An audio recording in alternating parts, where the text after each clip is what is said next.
Hey, beautiful people, welcome back to my channel. My name is Sonia, and here on my channel, we have healthy discussions about life, love, dating, and relationships while promoting self love and healing. I sometimes use reality shows and hot topics as my medium, and tonight we're talking about Married at First Sight, Season 16, Episode 8, Poised for Battle. This episode, all of my episodes for Married at First Sight are time stamped, so you can go and just watch your favorite couple, or you can watch the whole thing from beginning to end, which I will greatly appreciate. Please thumbs up the video, leave me a comment below, or just a hello to let me know you were here. I'll appreciate it. And we're going to get started. I do want to say thank you so much for your support. I appreciate you greatly. Okay. The couples have moved in. We're seeing the rest of the couples move in, and Pastor Kyle comes to visit the couples and discuss some of the issues that they are having so far. So I'm not always in agreement with Pastor Kyle just because he treats these marriages as marriages of people who've known each other, who selected each other, and who've been together. And we have to keep in mind that these people are strangers. They're getting to know each other. And a lot of times there's an encouragement to be intimate before other major issues are ironed out. And I'm not a fan of that because some people have a relationship with sex that makes them kind of fantasize the relationship or not necessarily see the person for who they are that they're getting involved with, and they become focused on the sexual aspect of the show. And so I'm not in agreement or a fan of that type of technique, but this time I didn't see him really pushing sex. He pushed intimacy, which is different. And I liked that component, but we're going to get into each and every couple. First up, we have Clint and Gina, and Gina's dog really likes Clint, which is a good sign because dogs, they usually can tell a person's character. They can kind of read a person's energy, and if they gravitate to them, that's a good sign. You can tell that with dogs and babies and children, like they're going to tell you the truth. But just how much her dog, I don't remember his name, really just attaches to Clint. Like, we're friends, we're buddies, we're family, we're together, we're in this together. You can tell that Gina's dog really liked Clint, and I enjoyed seeing that. I enjoyed seeing all the dogs this episode.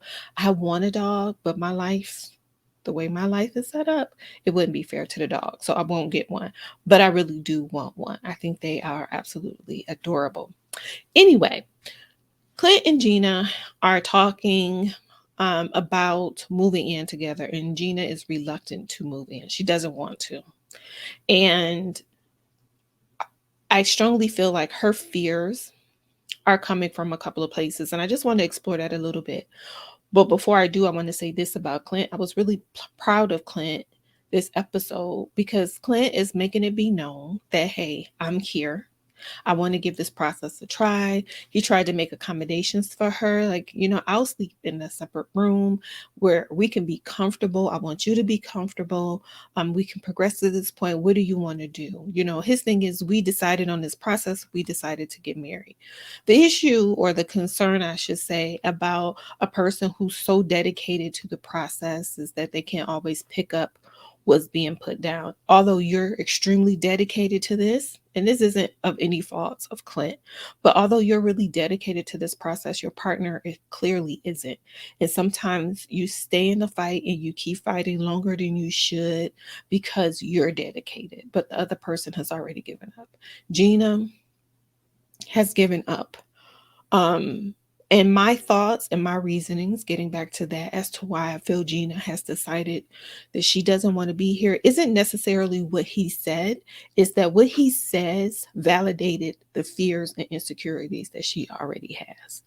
Gina's body and body image has been a big concern for her. I think it's something that she's really dealt with in the past. I went back and I watched the episode where they were trying on the dress, and she was just saying how she really worked hard on her body, and she's done all of this work to improve herself physically. And I have a feeling that she's probably been rejected a lot because of her body. And I think I've said this before, but she has created this facade of this smart, tough, confident businesswoman. And for him to make a statement, he basically put his foot on a sore spot for her. These are wounds that she needs to deal with and she needs to heal. There is some healing that needs to be done that's associated with her body. Because truthfully, if she was as confident and as comfortable in herself and her physical being as she says she is or as she's pretending to be, this wouldn't be something that she held on to in the way that she's doing it. Because they both have said that they find each other attractive. And I had to go back and watch because I really didn't watch all of the pre-shows. But I wanted to go back and watch just to see what I was seeing, see if there were some clues given early on. And at the wedding, like she was kissing him. They asked if he was hot. She said he was hot. She liked his beard, so on and so forth. And he said that she was attractive. At no point did I feel like there was just this major, I don't like him, I don't find him to be attractive type deal. I think the fear, the shame, and insecurities of her body and all of her other fears are being projected in this relationship. And when Clint made the statement that he made, he basically picked a scalp. Because again, if you're comfortable in your body, and he says he normally likes athletic women, which that has nothing to do with the body type. You can be an athletic woman and be a thicker woman. Athletic means you play sports. You're a very physically active person and not just a gym person. You're a physically outdoorsy or sports oriented active person. That's athletic. That doesn't mean built. He said slender, normally slender, but he didn't say like, I need someone skinny, I need a size 0 or anything like that. Again, I feel like that conversation just was mishandled, but Gina needs to learn. It would benefit Gina to learn to see herself. And a lot of these ladies, a lot of these people, period, on this cast really need to learn to see themselves. One thing in society that we've forgotten about is cause and effect and consequences. When you say things, when you do things, they impact people, they affect people, right? And you have to own what you're doing. You have to own what you're saying. You have to own the messages that you portray. A lot of people made comments about the fact that Airris said, I got to get up in the morning, go spend time with myself and process what's going on. And I'll get to them later. But part of that benefit is that he understands what's going on with him and he understands that he doesn't know what's really going on here, and he can communicate it in a healthy manner versus being reactive. So you're not being mean spirited when you say what it is that you're saying. But I think the main issue here is that Gina doesn't want her imperfections to be seen, and Clint saying what he says basically reveals her insecurities. And the way to resolve that is to deal with those insecurities. You really have to become more comfortable with yourself and with your body. And when people make statements like that, it won't impact you because you love you and you love your body and you're fine with it. So if you don't like it, you just don't like it. There's something else there. You have to address that concern. So that's what I have to say about Clint and Gina. But I do appreciate the fact that Clint is like, I'm here though, and I want to try this. And I didn't say you weren't attractive or that I wasn't attracted to you, right? Clint was retaliating, and he should own the fact that he was retaliating. Also, Gina is extremely dismissive, and she's dismissive of his feelings because she can't see past her own. She's dismissive of his feelings. Well, ginger, we use ginger in the salon. Talking about ginger color off of a hair product isn't the same, because there are hair colors called ginger, isn't the same as ginger. If you even Google the term ginger, they will say how it's an offensive term. So for her not to even be able to make room for him or consider his feelings, even though he has said it bothered me as well, she makes no allowances for that, no room for that. There's no compassion for that. There's no grace. And I spoke on that before, but that's problematic as well. That's some very selfish behavior. And again, it speaks to how much pain she's in when you're in so much pain that you're trying to survive, you can't feel or see for another. You can't make room for compassion for another because you're wrapped up in your own feelings. And for me, my thoughts, what I see, that's where Gina is. This isn't really about Clint. This is about some old wounds. Clint picked a scalp, and these are things that Gina has to deal with. Those are my thoughts on her. Next up, we have Nicole and Chris.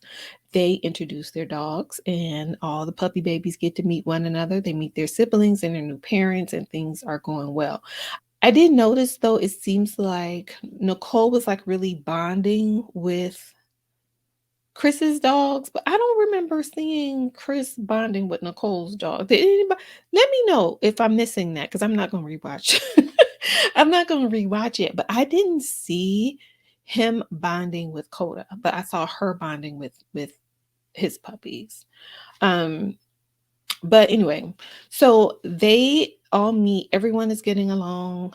No doggy gate this season. Thank goodness. So far, everything is going well. They're having a conversation about their lease coming to an end, and Chris wants to extend their individual leases to for 9 months. And you could tell Nicole isn't comfortable with that. And I want to talk about that in a little bit. But first, what I want to say is I think Chris, again, just like the other cast members, a lot of the other cast members, Chris isn't really using his words to express how it is he's really feeling and what he's really thinking.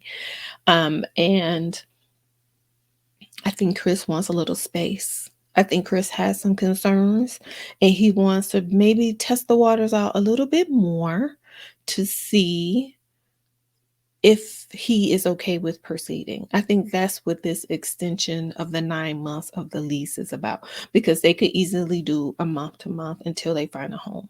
I also think finding a place where all of their dogs could be is also a problem. I do think there's valid points in why, you know, they want to search for an apartment or a home that is fitting for the both of them. But I also think that Chris needs some space because Nicole is very, very touchy feely. In a sense, I don't want to say needy, but needy. Okay, because that's the best way I can explain it without being too technical.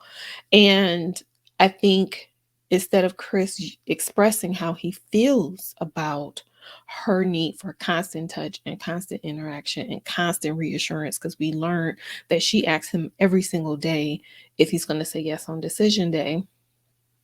Instead of him expressing that, um, he is like, let me find a way to get some additional time and some additional space to make sure this is what I really want to do because I don't know if we're going to make it, but he won't dare say that, right? So I wish he would just communicate what it is he's feeling or what challenges he thinks are coming up or where he has issue. Like why can't you tell her you hold hands too much? What's wrong with saying, you know what? I love holding your hand, honey, but sometimes I'm hot and I need a minute. I know a lot of people want people not to say how they feel and what they think, but it doesn't fare well ever. When you just hold on to stuff, it just piles up. It does not go away. So it's best that you say it and you can work on learning how to express yourself in a way that won't be hurtful to your partner. But the truth is sometimes some things are going to be hurtful and it's sometimes the truth hurts, right? But Chris just probably needs to communicate where he has concerns. Also, Chris doesn't want a mean girl and he doesn't want someone with a bad temperament. He doesn't want anyone that is abusive. And Nicole is showing some signs that can happen. Clint has planted the seed several times. He's planted the seed, he's watered it, he's put the feed on it to say that she's gonna be alive, she's gonna run over you. So I think Chris wants to buy more time so he can make sure he's making the right decision. Okay, that's what I think. With Nicole, where I have concern, like I said last week, is her being so willing to please. Before you get into a relationship or while you're in a relationship, because it's never too late, it is very important that you understand your worth and that you understand your value and that you make it known that the people that value you will treat you as you want to be treated. And I'm not saying Chris doesn't value Nicole. What I'm saying is she is sacrificing so much, right? If you keep acquiescing, you keep making sacrifices, you keep stepping out, being good, um, you're going to become resentful. It's going to all boil over at one point or a time. It's going to boil over eventually. And I think Nicole should be honest. And I wish she would have communicated more that she had concerns about them not living together. But she says, I don't want to rock the boat. You can't be afraid to rock the boat. Yes, pick your battles. Everything doesn't need to be a battle. Everything doesn't need to be a fight. That prime example is Dom and Mac.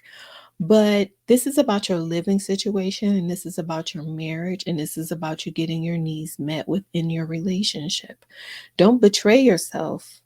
Don't chip away at yourself. Don't deny yourself away to be in a relationship and to be loved.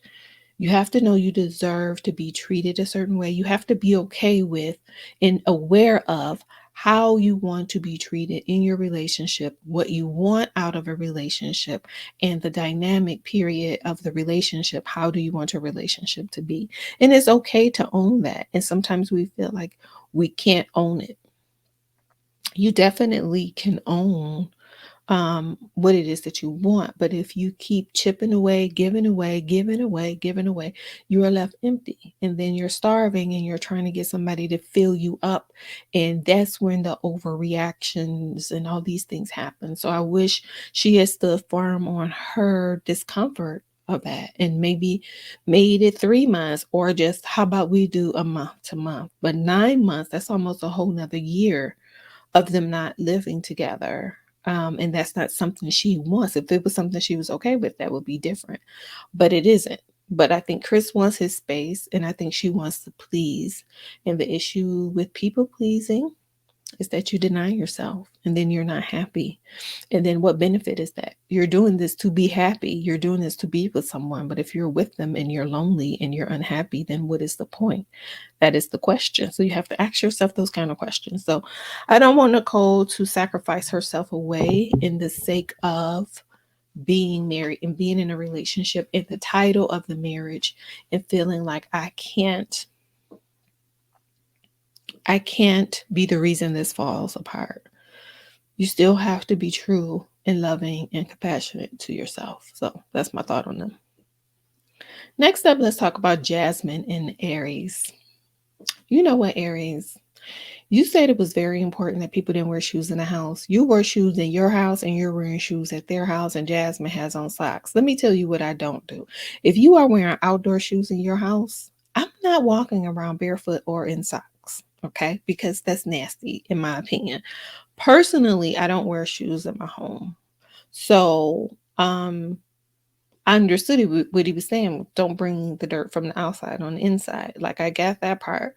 But you come up with this rule, yet you're wearing shoes. Although I think that came from a different place. It's just like, I don't want to say only child, but I do think like there's this just controlling aspect. I also think that Airris wants to push Jasmine a little bit. It's like, she's so nice. So let me get into these two.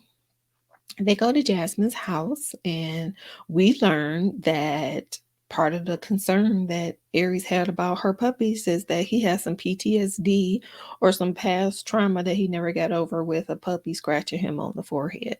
So, on top of worrying about if the dogs are running amok over the house and making the house nasty and stinky, his concern was he was going to be attacked by dogs. But he met those pretty babies and ended up really liking the one that she gave him. And they were so cute. Those puppies were so cute. And I heard that you can make a pretty penny off of the doodles. So that's good to know. But yeah, I thought they were beautiful. Those doggies were beautiful. And he was like, I would let this dog sleep with me. So we have a feeling that I have a feeling, I should say, that Aries is going to have a puppy by the time this show is over. And that will be good for him. He needs a puppy. So later they have a meeting with Pastor Kyle, and um, they're talking about attraction. And Aries is saying how she's really attracted to him, which Jasmine is really attracted to Aries. And anything that he does, she says, it makes me attracted to him more. The fact that he was petting the puppy and the puppy fell asleep made her like him more. When he had his shirt off, you know what? I like him more. Like she keeps saying what makes her more and more attracted to him, right? For Aries, Aries is saying, I'm not there.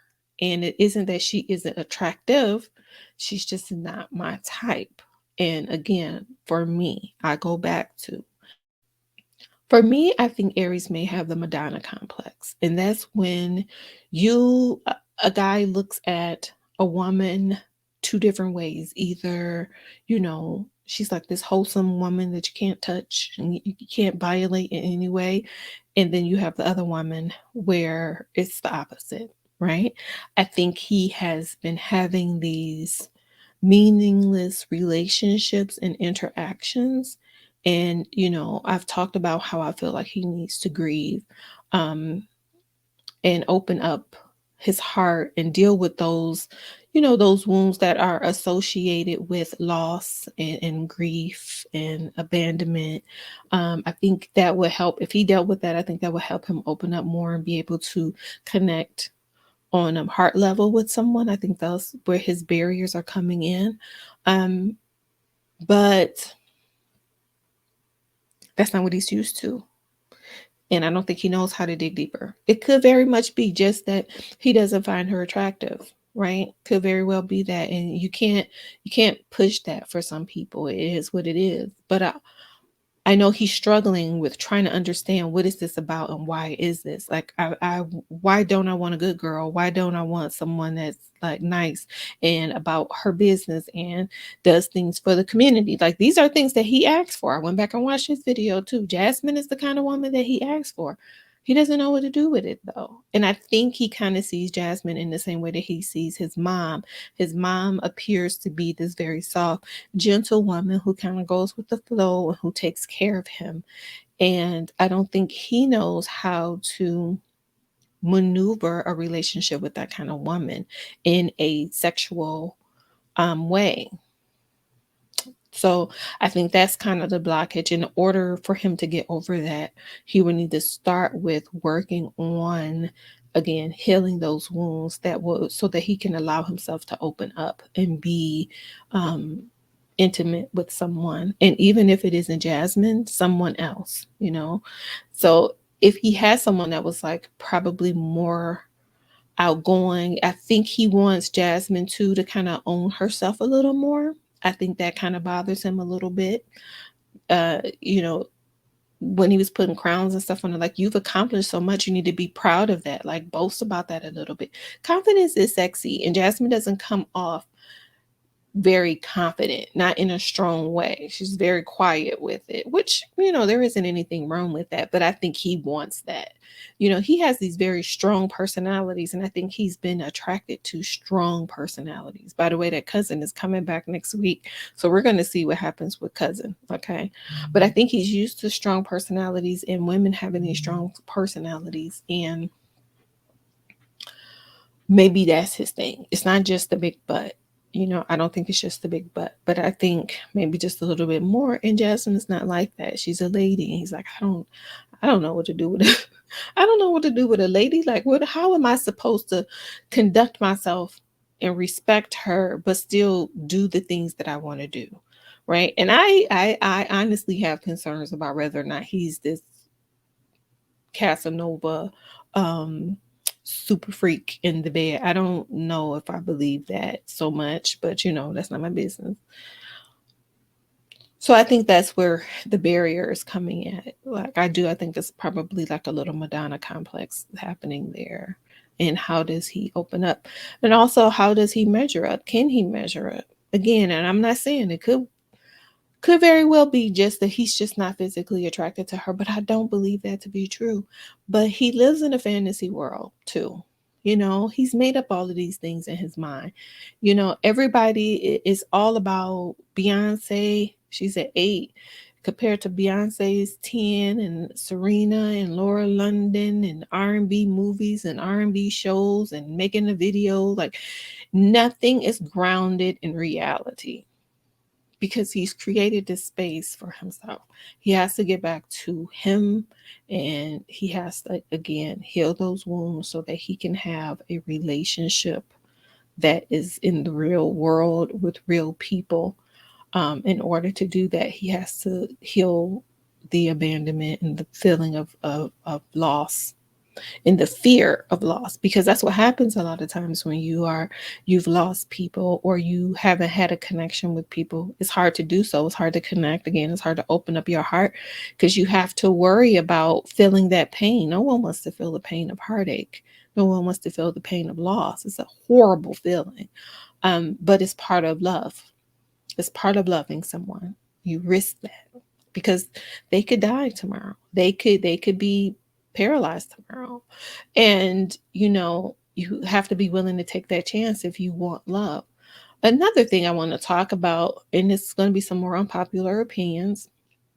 When he, number one, my first popular opinion, when he had the conversation um about, he's brought up on a couple occasions about him being sick, and he knows Jasmine will be someone that will take care of him, and take care of his children. And I know a lot of people are thinking about the selfish aspect of that, which it makes sense, because he very much is like an only child. It is about him. But it's also very smart of him to think about a partner in that way. A lot of times we don't think about our partners, and how they would show up for us in illness, or how they would care for our children, when in fact you need to. If you are getting married, and you want to have children, you need to be selecting your husband or wife and your child's father or mother. And so many people don't do that, and then they wonder why these people are terrible parents. They should have never been parents. You worried about the needs that they can meet, but you don't know whether or not your child will be safe. Can they make good decisions? Are they stable? Are they mentally stable? Are they um do they communicate well? Just, can they handle conflict? Can they handle circumstances? Will you care for me if I'm sick? I've been in the medical field for over 30 years, and I've seen plenty of couples come through these hospitals, okay, in other facilities, and outpatient, and in the homes. And your partner makes a big difference. Your partner makes a huge difference. Who you choose to be with. There are some people that completely abandon their person.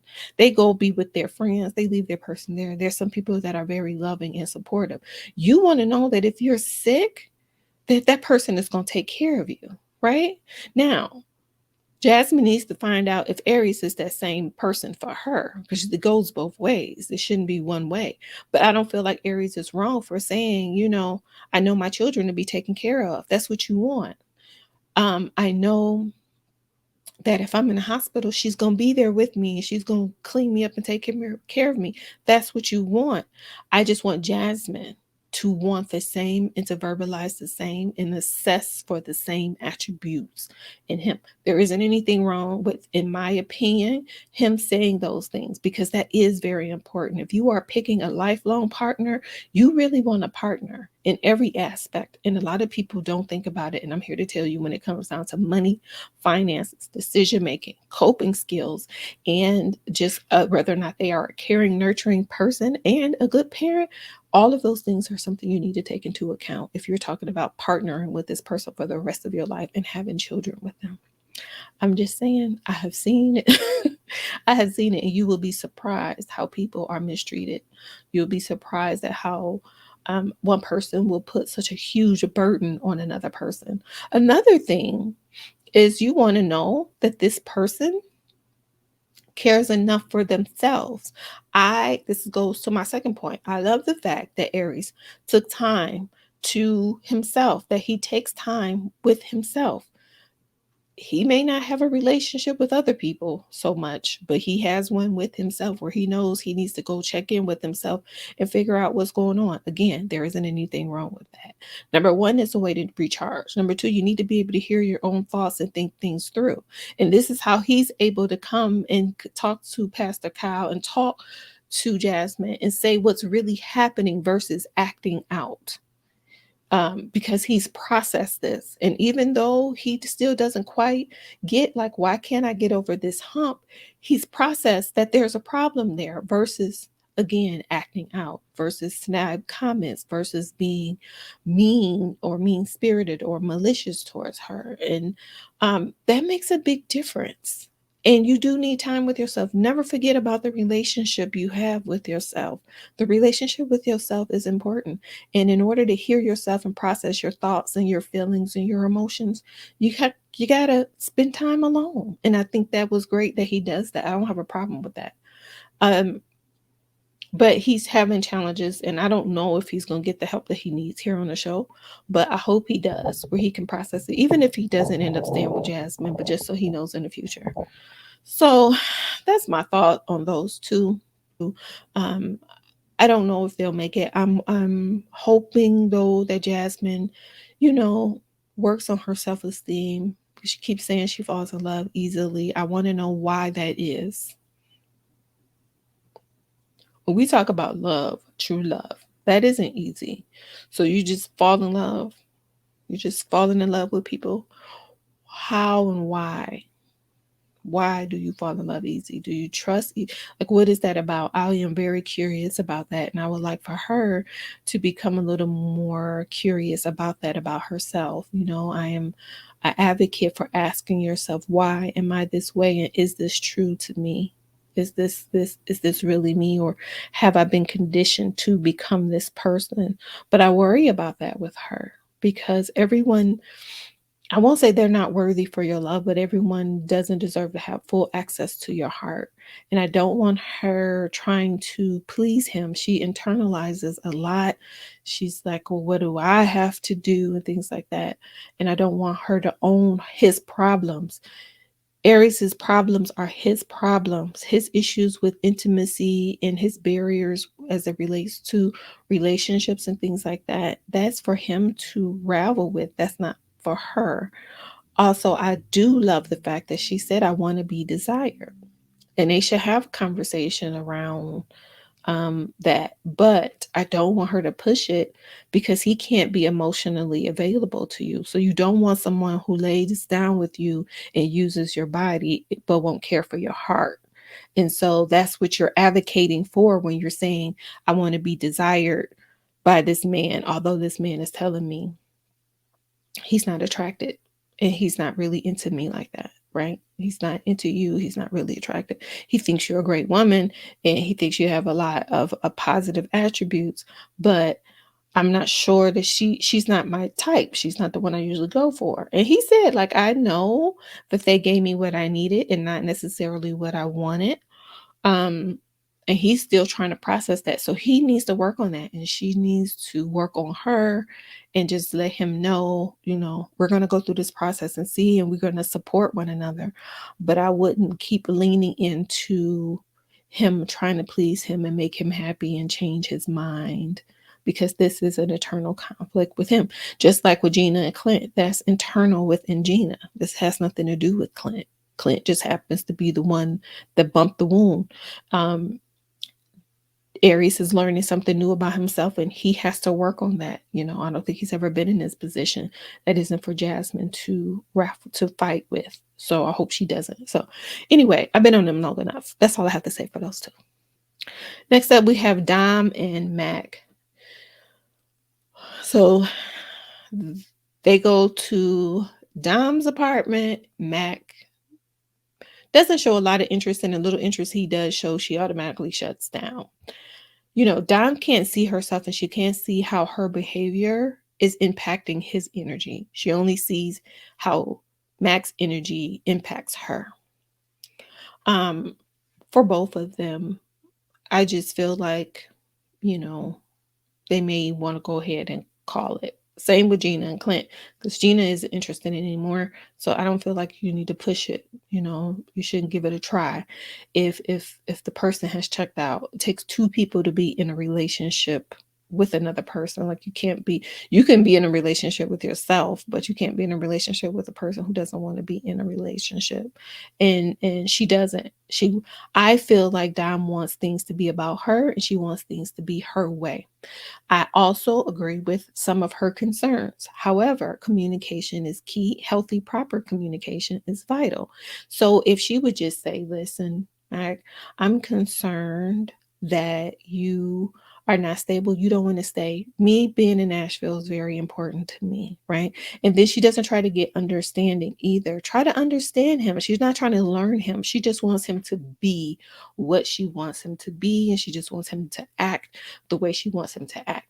That's you wanting someone to be a placeholder or a character in your story. That is not you wanting a person, an actual human being. And he is an individual, and you have to try to learn and understand him and determine if he's the right one for you. But that's not what's happening here. What's happening here is this my way or the highway. You don't do the things I want to do, so you're not a good person, or this isn't a good situation and I'm ready to go. And you need to show me, prove to me. I don't want to use the word. So that's where the issue is coming in.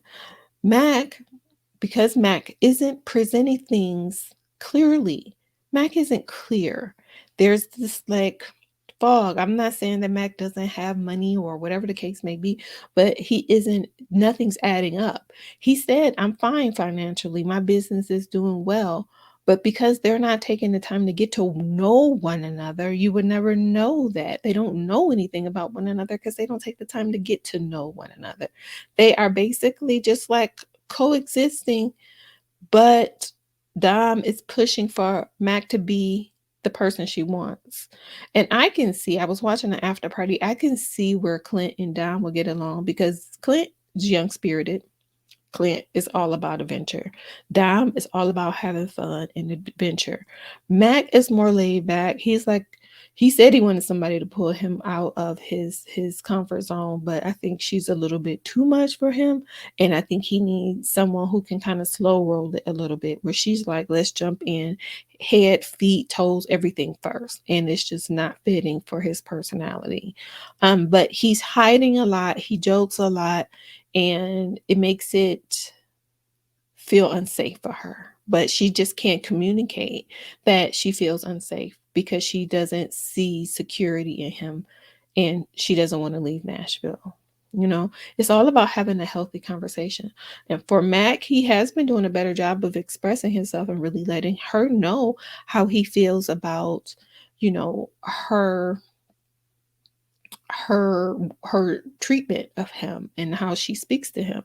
She is very condescending, she is very demeaning, and she's very dismissive. And he's reacting to that. He's reacting to how she expresses herself and treats him. Um but he also has to understand she doesn't find a safe space in him. And if they will work on that, that will make things better. I personally don't think that the relationship is going to work out. I think they've already figured out that they're not really interested in one another. And I think he's really turned off by the nagging of it all. I think it kind of reminds him of his mom. Because his mom is very much like, I'm not happy, I don't like it, this is stupid. I think that's part of the reason why he's been running away from home and rebelling against everything that the family does and all of that, like controlling behavior. I don't think he likes it. And that's why he is like the black sheep of the family. And she's just kind of reminding him of that. But again, neither one of them are seeing themselves clearly in how they're showing up, and they're not communicating well. Well, Dom isn't communicating well. And really Mac isn't either, because Mac is passive aggressive. He does his little sneak digs. Well, I'm a loser, and things like that. And it's like, no, but you're not being completely honest. And that dishonesty, how do you want someone to trust you when you're being dishonest? And when dishonesty also means omission. Like you're omitting things, you're not really communicating things. And now you're making issues where she didn't feel like it was an issue. So now his dogs are an issue. Your actions and your words, and none of these things are adding up, Mac. And I think if you would just kind of put your cards on the table, that will make it more comforting for her. But you're not offering her the security that she needs. I also think Dom wants someone that is, again, a little more rough or rugged, a little more let's get down in the dirt.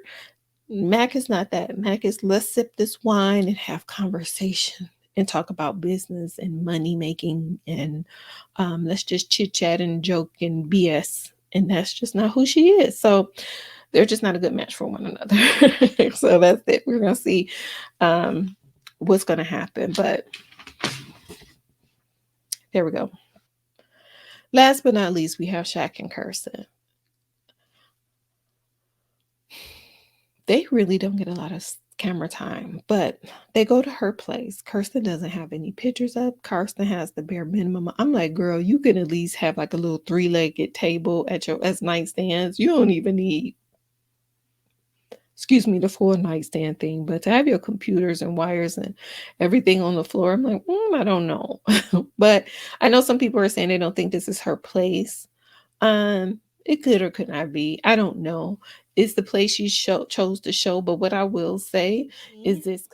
So it's concerning to me. I just feel like Kirsten is disconnected. I said from the beginning, Kirsten isn't adding up. Okay. Kirsten has some secrets. She has some things she's hiding, and she's giving us this representative. But I don't think this is Kirsten. Um, and that's just my personal opinion. And even when people are talking to her, if you look, like there's nothing. When Pastor Kyle was talking to her, it was like nothing. First off, I feel like she feels like I've checked out and I'm just going to do this and I'm going to be nice and I'm going to enjoy the experience as much as I can. But there was like no connection there. Like nothing. And I'm like, "Ooh, Kirsten, baby, where are you?" Like I want to sit down and talk to her. Like, "Where are you? Can you come to the front of the class, girl? Introduce yourself." But Kirsten is completely disconnected. And Shaq, he was just like, "This is all weird. Like, what is going on?" As he was looking through her apartment, there weren't any pictures on the wall, any pictures of family. And here's the thing. Now, I'm not a minimalist. I don't have a whole lot. I don't like a lot of clutter and things like that either because I can't stand dust and I don't want to dust it all. Okay.